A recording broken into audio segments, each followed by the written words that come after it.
Hello beautiful people, what is up? Welcome back to another vlog project, or well, really a weekly vlog. It is Atia here at Booking It with Atia, and it is September 3rd, which means that we are 3 days in to my brand new original readathon, Read Your Library Readathon, which is all about utilizing our public libraries and getting through those library TBRs. Yeah, I decided that since I had so much fun vlogging in July for the Tower Readathon, that I would of course do it for my own readathon because that just makes sense. So yeah, I wanted to chit chat before I head out to PetSmart to pick up an order. I guess I should tell you like what I'm reading this month. I didn't think through starting this vlog in the car because I don't have my laptop in front of me. Yeah, I'll tell you what my TBR is later once I'm back home, but I did want to tell you about You're Not Supposed to Die Tonight by Kaylin Bayron. I finished that late last night. I literally stayed up later than I wanted to finish it because it was that good. I read that book in 2 days. I listened to the audiobook, and this is on my TBR for RYL. I'll put which prompts it fills / show you like the bingo board, like how it fits in the bingo board. This book was so good. This is a YA horror slasher about a girl, Charity, who is at a terrorist simulation camp where they simulate well, it's inspired by like a movie in the book that's like a cult classic horror slasher at Camp Mirror Lake. And she plays the final girl. So if you don't know what that trope is, it is, you know, the girl in horror movies that after everyone ends up dead, they are the sole survivor, and so she plays that coveted role. She's also the manager of the camp as well. And on the, like, a little before they're about to wrap up for camp, she notices that some of her co-workers have gone missing, but she doesn't think anything of it because she's used to people kind of not taking this job seriously, and she's like, okay, they flaked, like, whatever. But it is more than it seems, and things start to happen. There are quite some twists and turns and things that happen in that book that I did not expect to happen. This book is Black. There is a queer central relationship. So Charity is a lesbian and her girlfriend is actually a primary character. And yeah, I really loved it. I loved everything about this book. I gave it 5 stars. Highly recommend. It's my first Kaylin Bayron book, and I know that typically she writes fantasy. I have Cinderella is Dead and This Poison Heart, I believe are those the name of that book, and I've yet to read it, but now I want to, especially because they're fairly short and they're standalone. Well, This Poison Heart is part of a duology, but Cinderella is Dead is a standalone. And then I was recently sent her most recent release, Sleep Like Death, which is another fairy tale retelling, and it is Snow White. So yeah, I'm very excited to get into Kaylin Bayron's backlist. Not this month though, probably not, because I'm trying to focus on library books. Even though I will be reading some of my own physical TBR books, you just won't hear about them in this vlog. But for the most part, I'll be reading library books. But yeah, let's, let me go pick up my cat's food because I have to run back here because I have sprints for the readathon in 32 minutes. So wish me luck. I realized that I hadn't updated in a really long time. So we've had some updates since I finished, or since I talked to you about You're Not Supposed to Die Tonight. I finished Convenience Store Woman, Please Hold, by Sayaka Murata, translated by Jenny Tapley Takamori. This one was interesting. I didn't put a rating in my note, even though I definitely gave it a rating. This one is about a woman who is... It's translated from Japanese, so it takes place in Japan. She works at a convenience store. She's worked there for like 18 years. She's in her 30s, and she is perfectly content being a convenience store woman. But of course, everyone is like, when are you going to get married? When are you going to have kids? It is definitely a feminist look at the gender expectations in Japanese culture, and just like, honestly everywhere, but specifically in Japanese culture. The main character is definitely queer coded as well as neurodivergent coded, specifically with autism, and it was interesting. I definitely want to read more from this author. This author has also written Earthlings, which was on my radar before, and so it definitely put that back on my radar.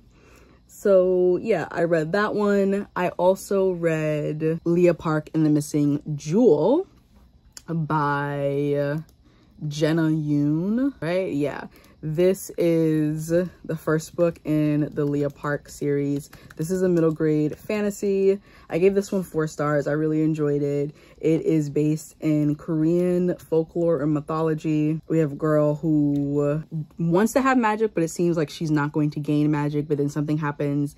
Her family is part of this like secret Korean agency, like magic agency, and her parents are kidnapped by this ancient divine or deity, and her best friend have to figure out how to save them, and the parents leave them all these clues. They go to, well, I'm not gonna say that, it's kind of like spoilery, but yeah, I really enjoyed that. I will be continuing on with the series, probably not this month, but in October. Don't mind the bun, I'm about to go to bed. I actually need to push it forward. Yeah, that is that's it for what I have finished. In terms of what I'm currently reading, I am 65 pages into Parable of the Sower, the graphic novel edition. This is kind of like a reread for me a little bit because I read the prose version last summer and my partner is reading the prose version now, actually for the readathon. And actually no, it wasn't for the readathon. It was like a couple months ago. He said he wanted to read it and I was like, oh, I've been wanting to give it a reread so that I can read Parable of the Talents, and I figured I would go the graphic novel route. And I'm really enjoying it. I like the way that they are telling the story, and the artwork is definitely matching the prose and the storyline. So I think they're doing a really great job so far. I feel like everyone knows what Parable of the Talents is about by Octavia E. Butler. It is a futuristic because it was written back in like 2005 or something like that, but it starts out taking place on July 20th, 2024. We're in California. Not the earth, but like the country has kind of gone down. There is a presidential candidate who is trying to make America great again. There's no more water, no more rain. Society has essentially collapsed. Pharmaceutical companies are getting away with profiting off the bodies of Black, brown, and poor people. Take everything that's happening now and just amplify it with no restrictions, and technology is spotty to a certain degree. Like you have to have certain resources and things like that. So that's Parable of the Sower. I'm also reading Goddess of the River by Vaishnavi Patel. This is the same author who wrote Kaikeyi, which I absolutely adored. I am 68 pages into this one. This is about Ganga, who is a goddess. She's the goddess of the river. She ends up being trapped on earth as the river Ganga, and then she is cursed to be a mortal, and she has to bear these 8 godlings in order to break the curse. And so yeah, we're gonna follow her essentially like marrying a king and fulfilling this prophecy and things like that. And I'm liking it so far. It's very readable. What else? I think that's it in terms of what I'm in the middle of. My audiobook, I haven't started it yet, but I chose it. And I actually added to my TBR because I was like, I need another audiobook and I want it to be able to like fit the bingo board. So my audiobook is going to be The Fall of Whit Rivera by Crystal Maldonado. This is the same author that wrote Fat Chance Charlie Vega. And yeah, it's a YA contemporary romance. And then my ebook is The Dark Forest by Cizan Liu, which is the sequel to The Three-Body Problem. So that's the plan right now. And I will show you the bingo board like right here so far, like where we are. And you can see like what's been checked off and what my plans are, like where I'm trying to fit things in. It is only September 6th, so I'm making pretty good progress. I'm not worried at all. And I'm excited to keep reading.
Hello, hello.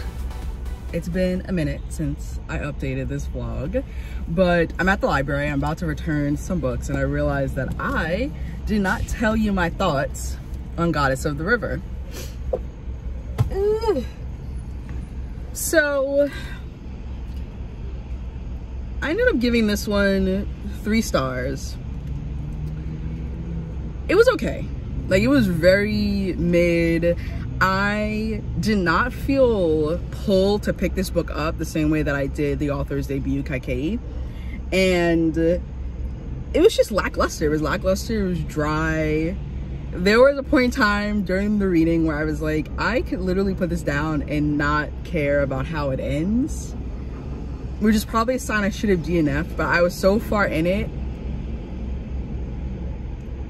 I don't know why I finished this book, honestly, because it was boring. It was boring, and it got 3 stars because I liked what it was saying. I thought that the retelling aspect was cool, but yeah, it was very dry. I also like the feminist themes. That's really why I got 3 stars, like what it was trying to do.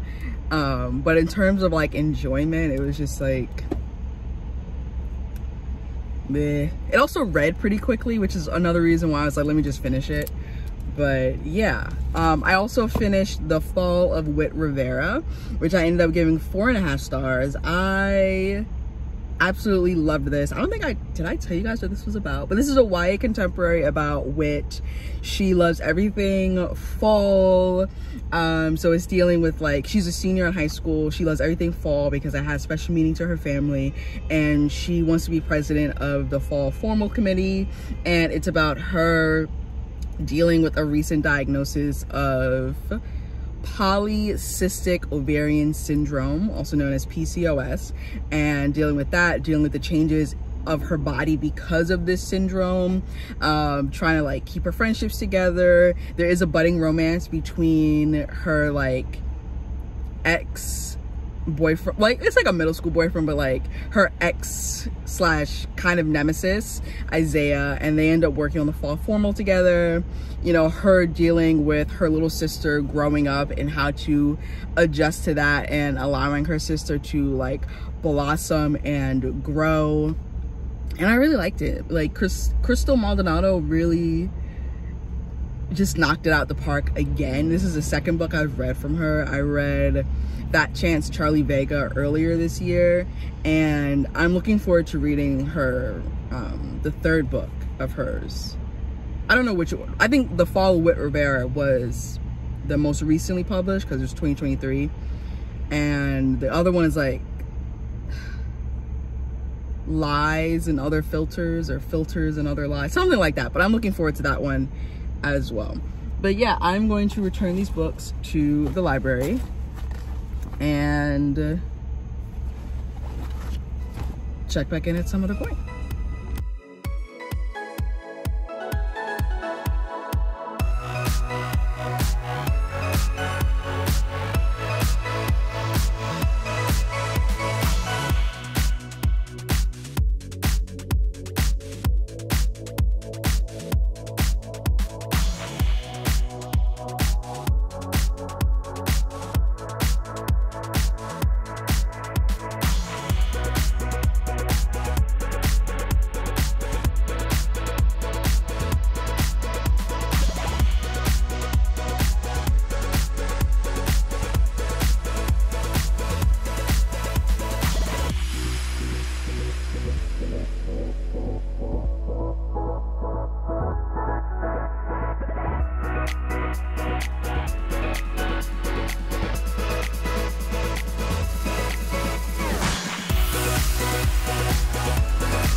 Hello.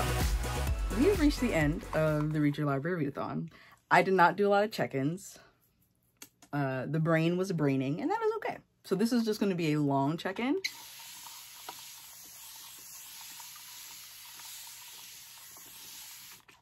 As I do a very quick, rudimentary, oh gosh, moisturizing of my hair. Like, very rudimentary. Okay, so let's just remind ourselves about what my TBR looked like and like what my challenge books were, and then like, you know, what I was planning and what I initially thought the bingo board would look like, right? That's on the screen right now. I surpassed my goal. I almost filled out the bingo board, and we'll talk about that in a moment. So I'm very happy. I only thought initially that I was going to get, or like I was gunning for 3 bingos. And I ended up getting 7.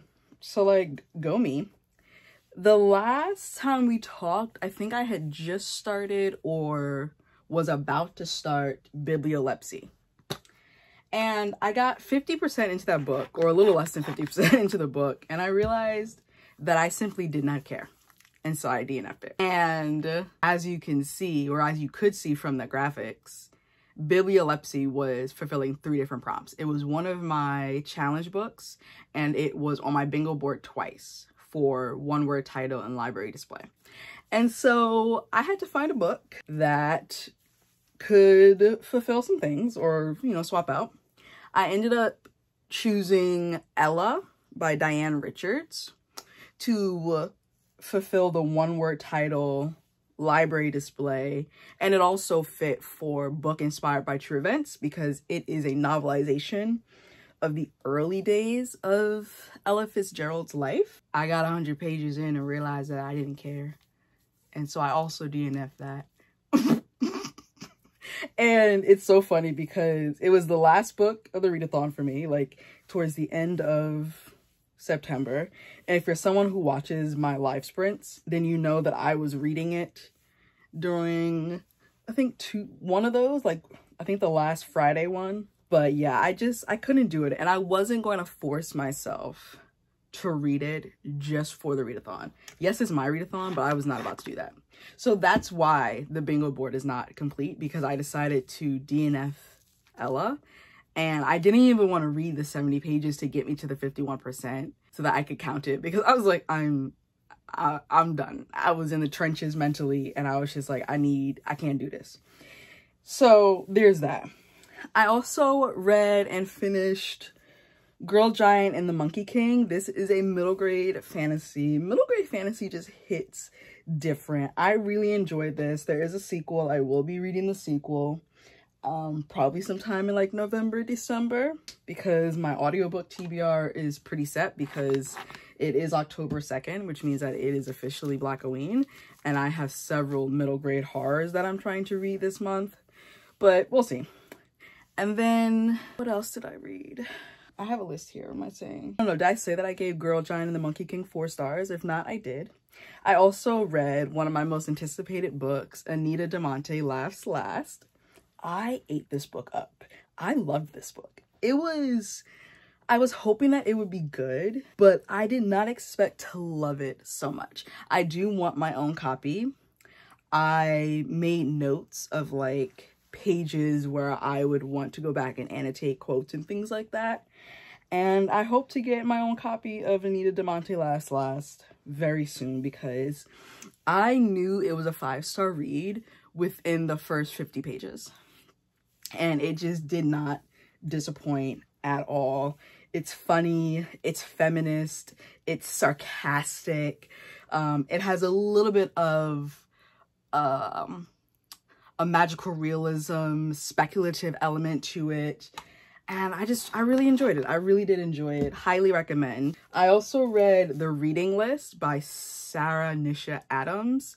And this book, I just happened to be, I think I put in like books about the library into Google, and this book popped up because I needed this book for, book about books on my challenge board.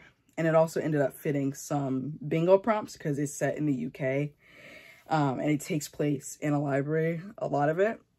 This was another unexpected 5 stars. Like I had so many unexpected 5 stars throughout this entire readathon, and I really love that for me.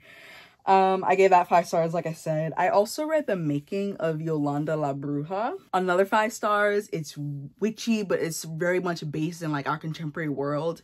It's about real witches, like the what we would call witches, and it's very much based in ancestral magic and ancestral root work and divination, which I absolutely loved. The tender way that that was handled, and it just had such respect and reverence for a spiritual practice that is usually, it is looked down upon. And I also read Chicano Frankenstein. I gave that one 3.75 stars. It was okay. It was okay. Yeah, it was a pretty solid book. I appreciated how this author remixed Frankenstein, like the idea of Frankenstein, and did it in a quick manner. Because I read Frankenstein back in high school. I think in, was it the 9th grade? That sounds right. Either the 9th or 10th grade. And I remember one of my critiques was that it was just too long. Like, it didn't need to be that long. So I loved how quick of a read Chicano Frankenstein was. I also read The -1 Club, which another YA contemporary. This deals with grief. It deals with a queer Black boy who does not feel safe coming out to his family, and is also dealing with like first loves and how to be, you know, responsible for yourself and your own mental health in the aftermath of grief, while also, you know, trying to get up and live and make a life after that. I gave that one 4 stars. I feel like I talked about The Fall of Whit Rivera in a previous clip. I really do feel like I talked about The Fall of Whit Rivera. But I ended up giving that one, I think 4.75 stars or 4.5 stars. Like I said, I'm pretty sure I talked about it, but I think I said in that previous clip that Crystal Maldonado does not miss. And so far she hasn't. I have one more book by her, like on her backlist, and I'm thinking that it's going to be great. Okay, curls. Okay. Look at that. Look at that transformation. We love to see it. We love to see it. Sometimes you don't even need a comb, and you don't even need to like do all the parts. You just need your hands. You know, sometimes you just need your hands. And I love that for me. I really do. Okay. If you can't be your own biggest fan, who can? Right? But I pretty much think that's it in terms of like the bingo board and the challenges. I did read some other library books that just did, the bingo board was filled and they did not fit anywhere, but I read, where is it? I read The Prince of Nowhere, another middle grade fantasy. It has like storybook element, not storybooks, but it feels like it could be an epic storybook tale. Really enjoyed that one. I thought it was gonna have a sequel, but it didn't. But I think that it works really well as a standalone, and it deals with time travel and the multiverse in a really cool way. And I also read Ill-Fated Fortune, which is a new cozy mystery by Jennifer J. Chow, which is an author that I've read from before. I really like her books, and I gave that one 4 stars. This one also has like a magical element to it, because we have a main character whose family is, they practice infusing joy into their baking, and that's how they run their family business. But our main character ends up developing a secondary power where she can predict someone's future by touching them, like basically give them a fortune, because she's making fortune cookies, and it's cozy mystery, so someone dies, and she's using that ability while also trying to balance like the fact that she doesn't feel as if she's able to infuse joy in her baking the way that her mother and her grandmother could. So yeah, I really like that one. I know that the sequel is already set. I believe it already has a cover, and I've already put it on my list. It comes out sometime next year, and I'm really looking forward to it. But yeah, that is it. I mean, I had an absolute blast putting this together. I had an absolute blast participating in my own readathon, and also just engaging with people in the Discord who are also doing the readathon during the month, and seeing like everyone reading and just enjoying their books. And I liked how even some of the prompts I liked how some of the prompts even challenged me to a degree, because there were some where I was like, oh man, like I don't know a book that could fit this. Like, and there were definitely moments where I was like, I'll just skip that prompt. Like, I don't have to complete that prompt because I already have bingo someplace else. But I loved that having all the different options on the bingo board really pushed me to get to some of these library reads that have been sitting in Libby or just coming back to me from the physical library, like Yolanda La Bruja, The -1 Club, The Prince of Nowhere, Girl Giant and the Monkey King, and Leah Park and The Missing Jewel. Like, those were all books that I had on Libby, and I just kept, you know, renewing them and placing hold and renewing them, whatever. And I finally got to them this month, and it just felt so absolutely incredible. Thank you to everyone who participated, everyone who made an attempt, whether you completed all the challenges and you got bingo or you didn't and you just read more from your library or picked up a book from your library or stepped inside your library. Thank you so much for participating during the Read Your Library Readathon. And I kept hinting at it, but this was just round 1, and I've already began making plans for round 2, which is coming sooner than you probably think. And I'm excited, and it was fun, and it was a blast. And thank you so much for watching this video, and make sure that you are subscribed and that you've hit the notification bell so you're notified every time I go live and also post more content. Huge shout out to, okay, doing my hair means that there's a bunch of hair on my lip. Huge shout out to those people who have become patrons on my Patreon or become channel members. Y'all are rock stars, all of you. If you want to get in on this action and further support my content creation, you can become a channel member or a Patreon. That is always linked down below. You can also press the little join button down there next to my picture, and you can become a channel member for as low as $2.99 a month. And make sure to check me out on all of my socials, including my bonfire shop where you can get epic merch like the shirt I'm wearing now, as well as my Pango Books storefront. And I will see you in another video very soon. Bye. I ain't living for the moment. I see what's mine and I want it. Hungry like a Pac-Man.